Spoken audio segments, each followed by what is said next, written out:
వాగ్దానం ఎప్పుడు నీ స్థితికి మించి ఉంటుంది.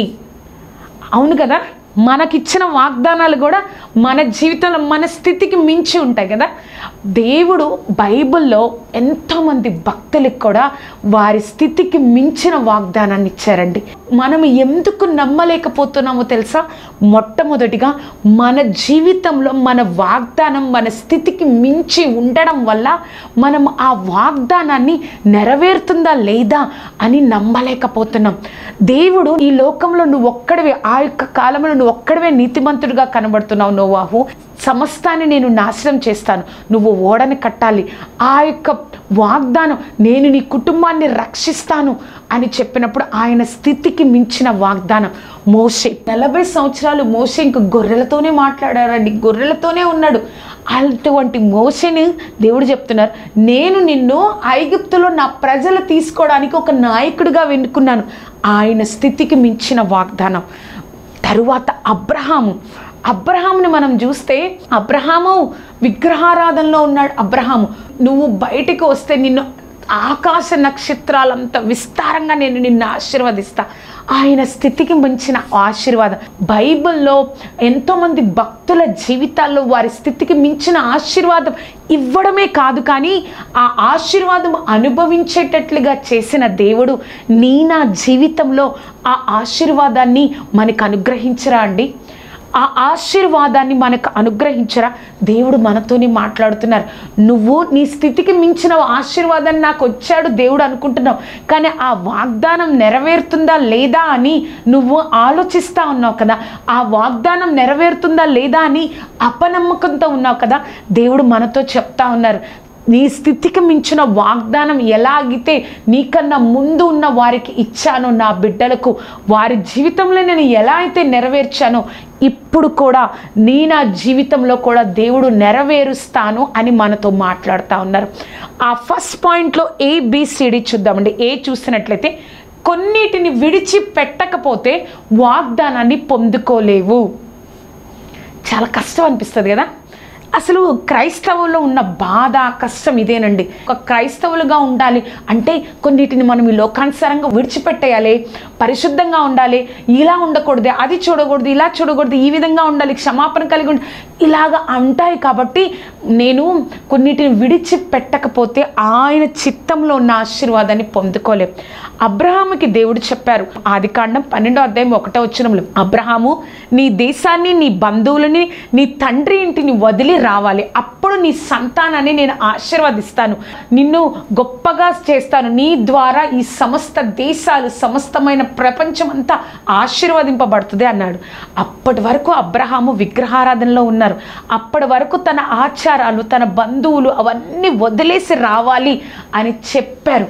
కానీ లోతును వెంటబెట్టుకున్నారు. లోతు కూడా వారిద్దరూ దూరం అయిపోయిన తర్వాత దేవుడు అబ్రహాముని ఆశీర్వదించారు. ఏ విధంగా ఆశీర్వదించారు? తన ఇంట్లో పనివారే 318 మంది. అంత గొప్పగా దేవుడు అబ్రహాముని ఆశీర్వదించారు. నీకు కూడా విడిచిపెట్టడం కష్టంగా అనిపించవచ్చు, కానీ దేవుని దృష్టిలో ఉన్న ఆశీర్వాదం గొప్పది. ఆ గొప్పదాని కోసం నువ్వు కొంచెం ఈ యొక్క లోకానుసరమైన ఆశలు, కోరికలు, ఆలోచనలు, తలంపులు విడిచిపెట్టమని దేవుడు అడుగుతారు. కొన్నిసార్లు నీ జీవితంలో ఉన్న సోమరితనాన్ని విడిచిపెట్టమని దేవుడు అడుగుతారు. కొన్నిసార్లు నీ హృదయంలో ఉన్న కోపాన్ని విడిచిపెట్టమని, క్షమించలేని గుణాన్ని విడిచిపెట్టమని దేవుడు అడుగుతూ ఉంటారు. అప్పుడు నువ్వు విడిచిపెట్టడానికి రెడీగా ఉండాలి. ఆ విడిచిపెడితేనే వాగ్దాన నెరవేర్పు అనేది మన జీవితంలో మనం కళ్ళారా చూస్తాం, అనుభవిస్తాం, తర్వాతి తరానికి ఒక మాదిరికరంగా ఉంటాం. దేవుడు మనతోని మాట్లాడుతున్నారు. నిన్ను దేవుడు వాగ్దానం ఇచ్చారు, నువ్వు కొన్నిటిని విడిచిపెట్టకపోవడం వల్ల ఆ వాగ్దానాన్ని నువ్వు పొందుకోలేకపోతున్నావు.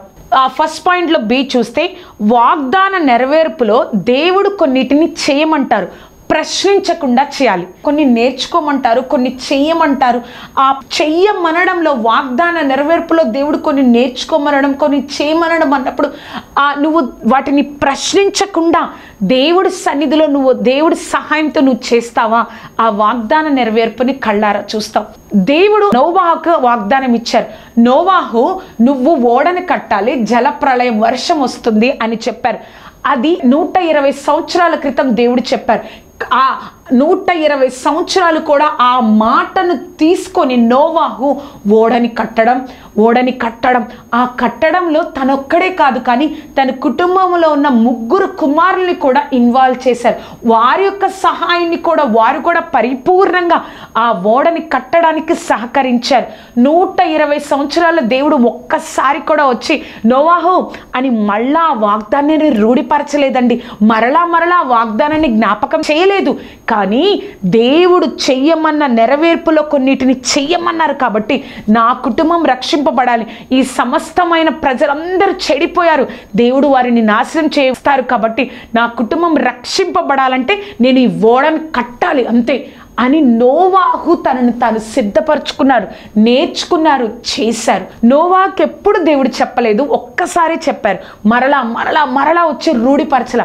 కానీ మన దేవుడు ఈ యొక్క సమయంలో నీతో అనేక సార్లు చెప్తా ఉన్నారు. కొన్ని సంవత్సరాల నుంచి చెప్తా ఉన్నారు, కొన్ని నెలల నుంచి చెప్తా ఉన్నారు. నువ్వు ఆశీర్వదింపబడాలంటే, నువ్వు ఈ యొక్క ఉద్యోగాన్ని పొందుకోవాలంటే, నువ్వు దేవుడి చిత్తంలో ఉన్న ఈ కార్యం నీ జీవితంలో జరగాలి అంటే నువ్వు అనేక వాటిని నువ్వు నేర్చుకోవాలి, అనేక వాటి కోసం నువ్వు సిద్ధపడాలని దేవుడు అనేక సార్లు నీకు చెప్తా ఉన్నా కూడా మనము దేవుడి మాట అంటే విలువ లేకుండా మనం జీవిస్తా ఉన్నాం. నోవాకి దేవుడు ఒక్కసారి చెప్పారండి, కానీ ఆ విషయాన్ని నోవా చాలా సీరియస్గా తీసుకున్నాడు. మనము అనేక సార్లు దేవుడు చెప్తా ఉంటారు, కానీ ఏ ఒక్కసారి కూడా ఆ మాటను మనం లెక్క చేయం. అందుకే మనం ఆయన చిత్తంలో ఉన్న వాగ్దానాన్ని మనం పొందలేకపోతున్నాం. ఫస్ట్ పాయింట్లో సి చూసినట్లయితే, నీ వాగ్దాన నెరవేర్పులో వచ్చిన ప్రశ్నలన్నిటికీ దేవుడే సమాధానం.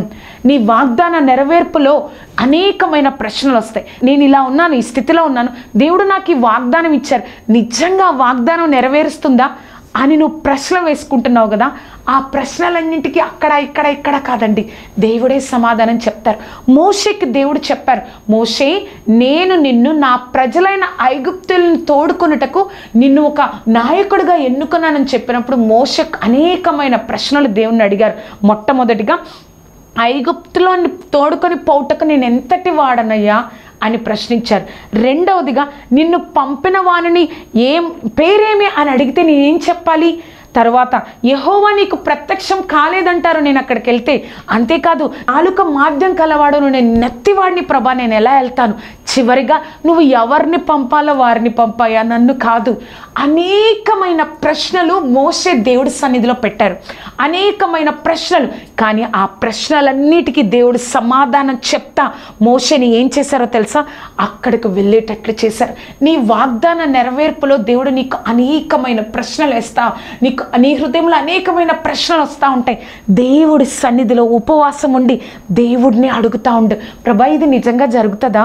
ఈ విధంగా నా జీవితంలో జరుగుతుందా? నేనేం చేయాలి అని ప్రశ్నలు అడిగినప్పుడు దేవుడే నీకు సహాయం దయచేసి ఆ ప్రశ్నను వేరులతో సహా దేవుడు తీసివేస్తారు. కాబట్టి నీకు అనేకమైన నీ వాగ్దాన నెరవేర్పులు అనేకమైన ప్రశ్నలు నీ జీవితంలో వస్తూ ఉన్నప్పుడు దేవుడే సమాధానం అని నువ్వు గ్రహించాలి. ఆ ఫస్ట్ పాయింట్లో డి చూసినట్లయితే, నీ వాగ్దానం నెరవేరాలంటే వీటిని చేయాలి. ఏం చేయాలి? మనం చూసాం కదా, ఏం చేయాలి అంటే కొన్నిటిని విడిచిపెట్టకపోతే నీ వాగ్దానం నెరవేరదు. తరువాత నీ వాగ్దాన నెరవేర్పులో దేవుడు కొన్నిటిని చేయమంటారు, వాటిని ప్రశ్నించకుండా చేయాలి. తరువాత నీ వాగ్దాన నెరవేర్పులో వచ్చిన ప్రశ్నలన్నిటికీ దేవుడే సమాధానం. వీటిని నువ్వు చేస్తా ఉన్నావా? దేవుడు తప్పకుండా నిన్ను వాగ్దానం అనేది దేవుడు నాకు ఇచ్చాడు అని నువ్వు చెప్పుకోవడమే కాదు, కానీ అనేక మంది నిన్ను చూసినప్పుడు దేవుడు వాగ్దానం ఇచ్చి నెరవేర్చారు తన జీవితంలో ఆ వాగ్దానాన్ని నెరవేర్చారు. ఎప్పుడో నాకు ఈ విధంగా చెప్పింది, కానీ ఇప్పుడు ఆ యొక్క నిజ జీవితాన్ని దేవుడే నెరవేర్చారు. వాళ్ళ స్థితి అది కాదు, కానీ దేవుడే వారి జీవితాన్ని ఉండి వారిని లేవనెత్తారు, వారిని ఆశీర్వదించారని మన కుటుంబాలని చూసినప్పుడు మన స్నేహితులు, బంధువులు, మన యొక్క చుట్టుపక్కల వారు, మన సంఘస్థులు మన గురించి సాక్ష్యం చెప్తారండి. ఈ విధంగా చేయాలి. కొన్నిటిని విడిచిపెట్టకపోతే మనకి వాగ్దాన నెరవేర్పు ఉండదు. దేవుడు నేర్చుకోమన్న వాటిని, చేయమన్న వాటిని మనం చేయకపోతే వాగ్దాన నెరవేర్పు ఉండదు. నీ వాగ్దాన నెరవేర్పులో అనేకమైన ప్రశ్నలు అక్కడ కాదు, నీ హృదయంలోనే ఉంచుకొని దూరం అవడం కాదు దేవుడికి. దేవుణ్ణి అడిగి సమాధానం పొందుకోవాలి. అర్థమైంది కదా అండి?